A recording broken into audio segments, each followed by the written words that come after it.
Hello. One important issue that classrooms are facing today is the decline in creative arts. Since the No Child Left Behind Act was passed in 2001, the arts remain a prime target for cuts. This is mostly due to the incline of standardized testings in the core subjects, specifically math and reading.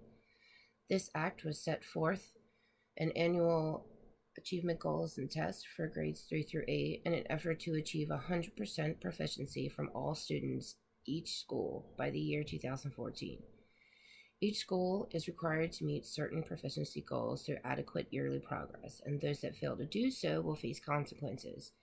This all results in an increase of teachers teaching to the test in order to reach said goals. In doing so, the creative arts are struggling.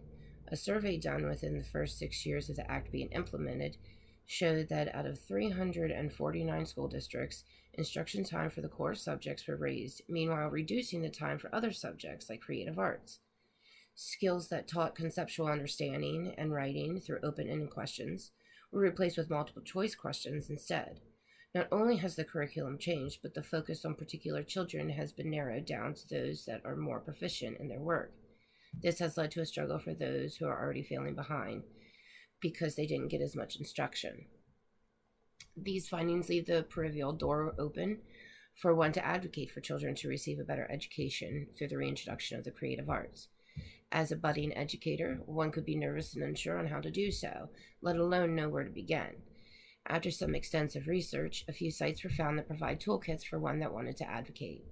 One site in particular is arteducators.org, who recommends that one start with reaching out to Congress through letters and perhaps face-to-face meetings. Another site found was Americans for the Arts. Through this site, one can find the current propositions and proposals like ArtsVote 2020, which provides information on the arts platform positions for candidate consideration and natural party platform. One stance urged was the request to support CREATE Act legislation. CREATE stands for Comprehensive Resources for Entrepreneurs in the Arts to Transform the Economy, and their position focuses on small business loans for artists, economic and rural development, that is art focus, and even international participation in the arts. Providing resources and funding for this cause would provide more educators and community business with local artists.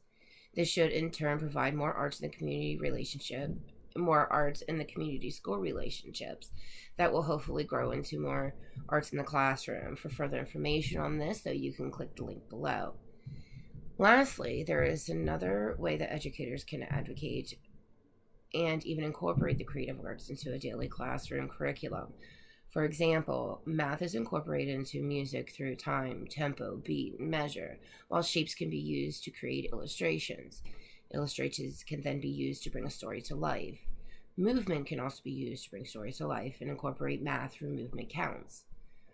In conclusion, one can advocate for creative arts in the classroom by writing to Congress, joining an art cause, and even teaching arts through math and reading.